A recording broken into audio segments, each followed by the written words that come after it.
आपका कुछ सपना तो ज़रूर होगा, हर एक का होता है कि एक अच्छा सा बंगलो खरीदे या फिर अच्छा सा कोई घर आप खरीदे, या फिर अगर गांव में कुछ घर है तो उसको रिकंस्ट्रक्ट करें, अच्छे तरीके से उसको सजाए, या फिर वेकेशंस पे जाना है, पूरा वर्ल्ड टूर करना है, अलग अलग एक्सोटिक डेस्टिनेशंस पे जाना है, हर सैटरडे संडे कहीं पे फैमिली को लेके एक शॉर्ट टूरिंग पे जाना है, या फिर होटल्स में अच्छे अच्छे खाना खाने जाना है, या फिर एक अच्छा सा बैंक बैलेंस अपना हो, या रिटायरमेंट के लिए एक अच्छे से सेविंग्स आपके पास हो, या फिर घर पे अच्छे अच्छे गैजेट्स लाने हैं, अप्लायंसेस लाने हैं, अच्छी अच्छी चीज़ें खरीदनी है, व्हीकल्स अच्छे अच्छे खरीदने हैं। होता है आपका एक सपना, हर एक का होता है। अब ये जो सपना है कई बार सपना रह जाता है। क्यों? क्योंकि लोगों को ये नहीं पता होता कि स्टेप बाय स्टेप कैसे जाए फाइनेंशियली। अब ऐसे कुछ इंस्ट्रूमेंट्स फाइनेंशियल इंडस्ट्री में है कि जहां पे आपके ये सपने आप पूरे कर सकते हैं।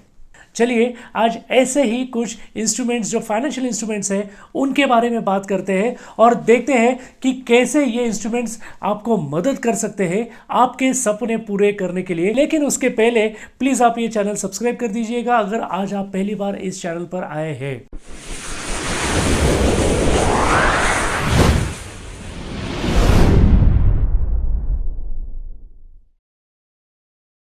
म्यूचुअल फंड में एक बहुत अच्छा प्रोडक्ट है, प्रोडक्ट की फैसिलिटी है, मैं बोल सकता हूं SIP यानी सिस्टमैटिक इन्वेस्टमेंट प्लान।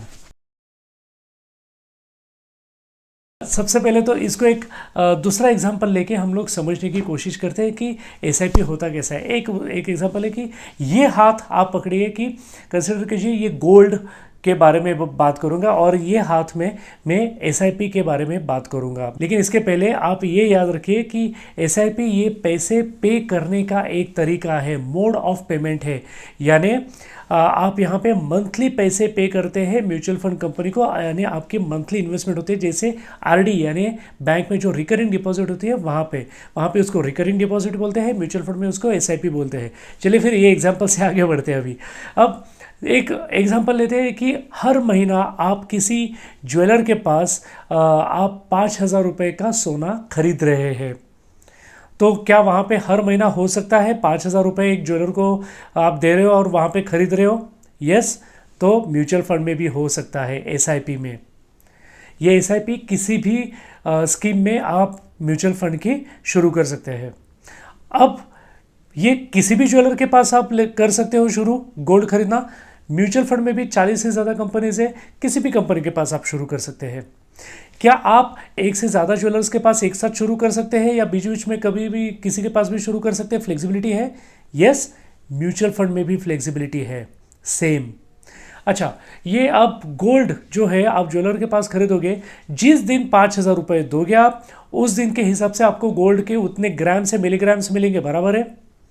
यहाँ पे भी आप जिस दिन इन्वेस्टमेंट करते हैं उस दिन के हिसाब से आपको नंबर ऑफ यूनिट्स बोलते हैं।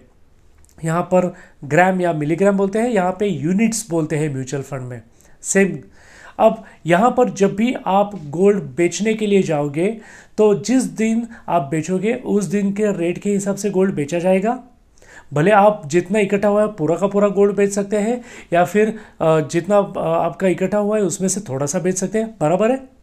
वैसे ही म्यूचुअल फंड में भी आप ये जिस दिन बेचने के लिए जाओगे उस दिन उस यूनिट का क्या रेट है उसके हिसाब से बेचे जाएंगे।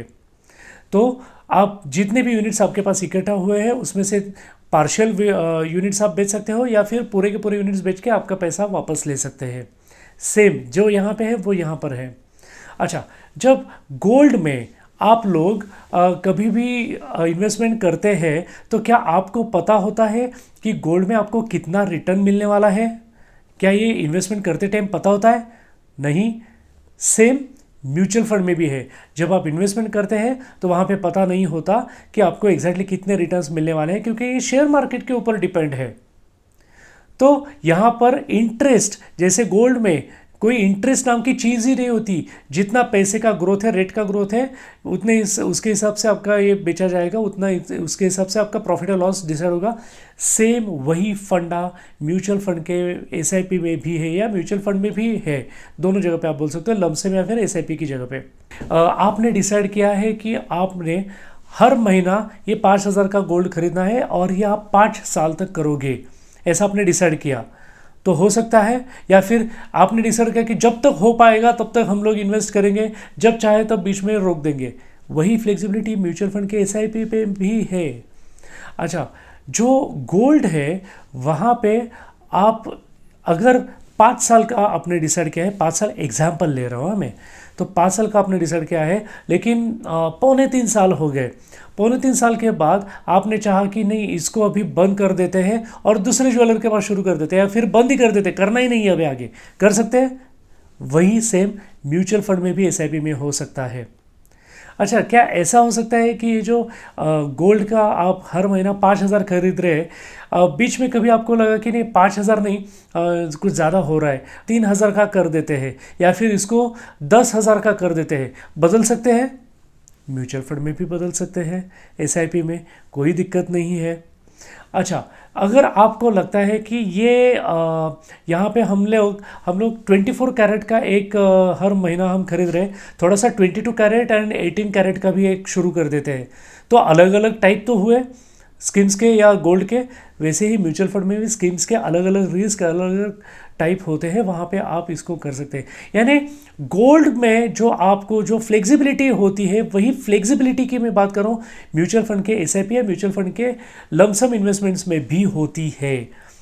लेकिन रिटर्न्स ऑफ कोर्स दोनों के अलग होते हैं और उनके टैक्सेशन मैटर्स अलग है। ये तो सिर्फ मैंने एक एग्जांपल के लिए आपको एकदम सिंपल तरीके से कैसे पता चले, इसके लिए मैंने एग्जांपल लिया था। आई होप कि आपको ये एग्जांपल समझ में आया है। अब देखते हैं कि ये एसआईपी है क्या।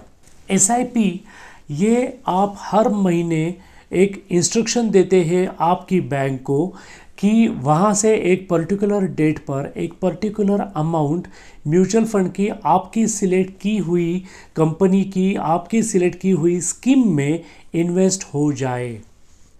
ये है एसआईपी। अब ये एसआईपी कितने भी रुपए की हो सकते हैं कि 500 रुपये से शुरू हो जाती है, लिमिट अपर लिमिट कुछ भी नहीं है। आप 1,000, 2,000, 10,000, 20,000, 1,00,000, 2,00,000, 5,00,000, 10,00,000 कुछ भी है, आप उतने रुपए की एसआईपी कर सकते हैं। सिस्टमेटिकली उतना ही पैसा हर महीना आपका बैंक में से डेबिट होगा और वो उस म्यूचुअल फंड की उस पर्टिकुलर स्कीम में जो आपने सिलेक्ट की है उसमें सिलेक्टेड स्कीम में आपका पैसा इन्वेस्ट हो जाएगा। अब यहाँ पे अगर आपको एक फ्लेक्सिबिलिटी चाहिए कि अगर आप चाहते हैं कि कभी ये एसआईपी का अमाउंट आपको कम करना है, तो उसके लिए आपको एक एसआईपी स्टॉप करके दूसरी एसआईपी शुरू करनी पड़ेगी, या फिर अगर आपको अमाउंट ज़्यादा करनी है तो आप उसी में एक और एसआईपी या दूसरे किसी स्कीम में और एक एसआईपी कर सकते हैं। ये जो सारी फ्लेक्सिबिलिटी जो एसआईपी की है, इसके बारे में मैंने ऑलरेडी एक वीडियो में बात ऑलरेडी की हुई है। अब देखते हैं कि एसआईपी का एग्जैक्टली आपके ड्रीम को अचीव करने के लिए फ़ायदा कैसे होता है। उसके लिए कुछ बेसिक पहले नॉलेज लेना पड़ेगा कि ये आपको रुपी कॉस्ट एवरेजिंग का एक बेनिफिट मिलता है एसआईपी में। अब रुपी कॉस्ट एवरेजिंग ये बहुत इम्पॉर्टेंट कंसेप्ट है जो आपको पता होनी ही चाहिए। इसको मैं जितना हो सके उतने सिंपल तरीके से आपको समझाने की कोशिश करता हूँ। चलिए एक चार्ट के थ्रू देखते हैं कि ये कैसे काम करता है। यहाँ हम देखेंगे 10,000 रुपये का एग्जाम्पल 6 महीने के लिए इन्वेस्ट किए जा रहे हैं, यानी टोटल 60,000 रुपये इन्वेस्ट होंगे। उसके बाद है राइजिंग मार्केट की एनएवी, यानी हमेशा ऊपर जाने वाला मार्केट, यानी एनएवी भी हमेशा बढ़ती जाएगी। उसके बाजू में है फॉलिंग मार्केट की एनएवी, यानी अगर मार्केट हमेशा नीचे जा रहा है, रेगुलरली नीचे जा रहा है, तो कम होते होते एनएवी आपको ज़्यादा यूनिट्स देके जाएगी। और वोलेटाइल मार्केट का लास्ट कॉलम है जहां एनएवी कम ज़्यादा होती रहेगी, यानी थोड़ा मार्केट उतार चढ़ाव आता रहेगा उस मार्केट में, इस तरीके से वो काम करेगा। अब यहाँ देख सकते हैं कि राइजिंग मार्केट में एनएवी आप चढ़ती हुई जा रही है और उसके हिसाब से नंबर ऑफ़ यूनिट्स भी कम मिलते जा रहे हैं क्योंकि एनएवी हायर होती जा रही है। फॉलिंग मार्केट में आप देखोगे कि NAV 10 रुपये है और उसके 1000 यूनिट्स मिले 10,000 रुपये इन्वेस्टमेंट के लिए, लेकिन जैसे जैसे NAV नीचे आती गई नंबर ऑफ़ यूनिट्स आपको ज़्यादा मिलते गए। वॉलेटाइल मार्केट में NAV कम ज़्यादा हो रही है, तो आपको जो मिलने वाले यूनिट्स है वो भी कम ज़्यादा हो रहे हैं। जो रेड कलर में दिखाया गया है, अब थोड़ा उसकी तरफ ध्यान देते हैं कि वहाँ पे total number of units allotted कितने हैं।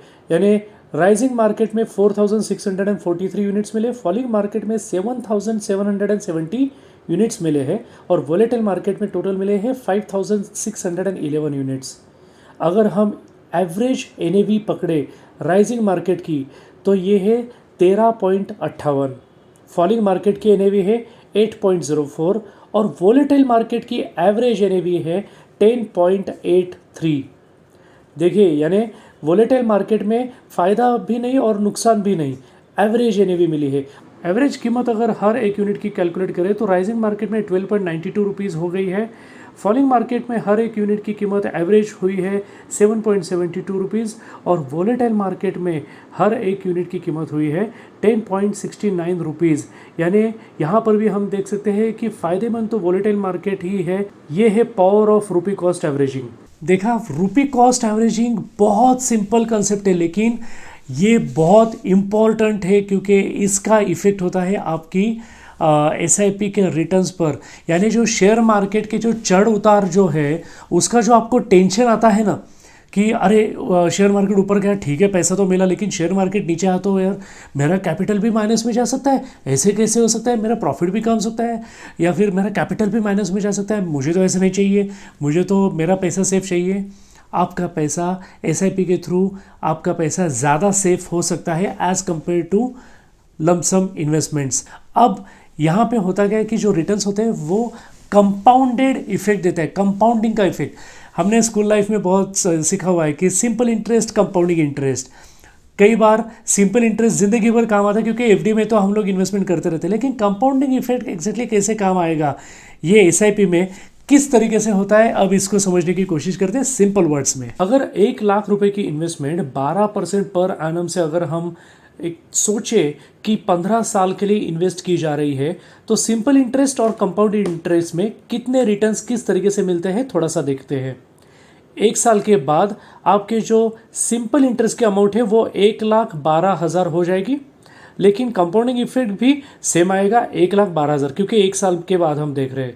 अब इसको हो गए 5 साल, तो 5 साल के बाद यही अमाउंट हो जाएगी आपकी सिंपल इंटरेस्ट के हिसाब से टोटल बढ़ के 1,60,000। और यही अमाउंट अगर कंपाउंडिंग इफेक्ट से हम पकड़े, यानी कंपाउंडिंग इफेक्ट में क्या होता है, इंटरेस्ट के ऊपर भी इंटरेस्ट मिलता है, तो उस इफेक्ट से 5 साल के बाद कंपाउंडिंग इफेक्ट से अमाउंट हो जाएगी 1,76,234 रुपये। अब 10 साल हो गए आपकी इन्वेस्टमेंट को, 10 साल में आपकी ये अमाउंट हो जाएगी 2,20,000 सिंपल इंटरेस्ट के हिसाब से, लेकिन कंपाउंडिंग इंटरेस्ट के हिसाब से ये अमाउंट बढ़ के हो जाएगी 3,10,585 रुपये। अब ये और बढ़ती गई, 15 साल हो गए, 15 साल के बाद आपके 1 लाख रुपए की वैल्यू सिंपल इंटरेस्ट के हिसाब से 2,80,000 रुपये हो जाती है, लेकिन कंपाउंडिंग इफेक्ट में आपकी 1 लाख रुपए की वैल्यू 15 साल के बाद 12% पर एनम के हिसाब से हो जाएगी 5,47,357 रुपये। बहुत ही बड़ा फर्क पड़ जाता है सिंपल इंटरेस्ट और कंपाउंडिंग इंटरेस्ट से। तो दोस्तों, मैं तो हमेशा कंपाउंडिंग इफेक्ट और कंपाउंडिंग रिटर्न्स ही मेरे इन्वेस्टमेंट्स पर चाहूँगा। आप अपने इन्वेस्टमेंट पर कौन से टाइप के रिटर्न्स चाहोगे, सिंपल या कंपाउंडिंग इफेक्ट? तो देख लिया कंपाउंडिंग इफेक्ट क्या है। पावर ऑफ कंपाउंडिंग बहुत बड़ी चीज़ है एंड वो बेनिफिट आपको म्यूचुअल फंड के SIP के थ्रू मिल सकता है।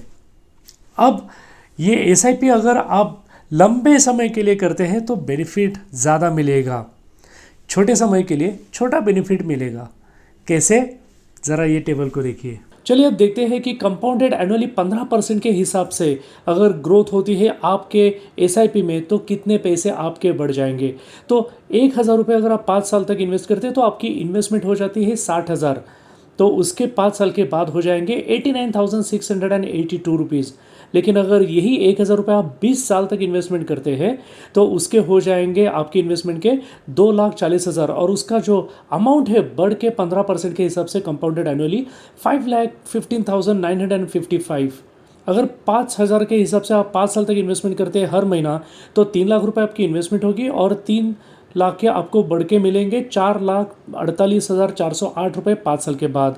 लेकिन यही अगर आप लॉन्ग टर्म के लिए यानी 20 साल के लिए इन्वेस्टमेंट करते हैं हर महीने, तो आपकी इन्वेस्टमेंट हो जाएगी 12 लाख, और आपकी जो 20 साल के बाद जो अमाउंट होगी 15% कंपाउंडेड एनुअली के हिसाब से वो होगी 75,79,775 वूपिंग ग्रोथ।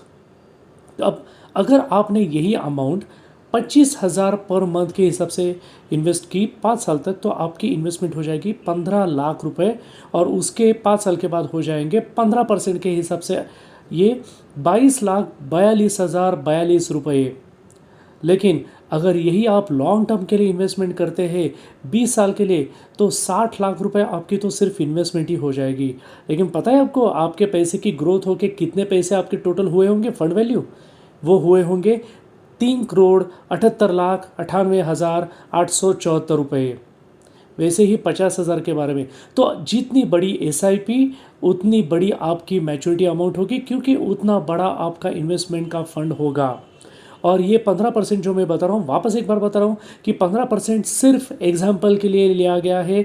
जो पास्ट में मार्केट में रिटर्न्स मिले हैं वो फ्यूचर में ज़्यादा भी हो सकते हैं, कम भी हो सकते हैं, सेम भी हो सकते हैं। So market returns are subject to market risk. So please इसको ध्यान में रखिएगा। तो आंकड़ों को मत पकड़िए, ये आपको सिर्फ SIP करने की जो पावर है वो समझ में आने के लिए आपको ये इलिस्ट्रेटिव एग्जाम्पल दिया गया है। अब आप, मुझे यकीन है कि आप अब सोच रहे होंगे कि अरे इतना बड़ा इफेक्ट हो सकता है SIP का। जी हाँ, ज़रूर सपने पूरे हो सकते हैं। SIP ये आपको रेगुलर इन्वेस्टमेंट की आदत डालता है। तो SIP जो है ना, वो शेयर मार्केट की वोलेटिलिटी से लड़ने में बहुत ज़्यादा सक्षम है। सारे वो अप्स एंड डाउन सारे वो एब्सॉर्ब कर लेता है।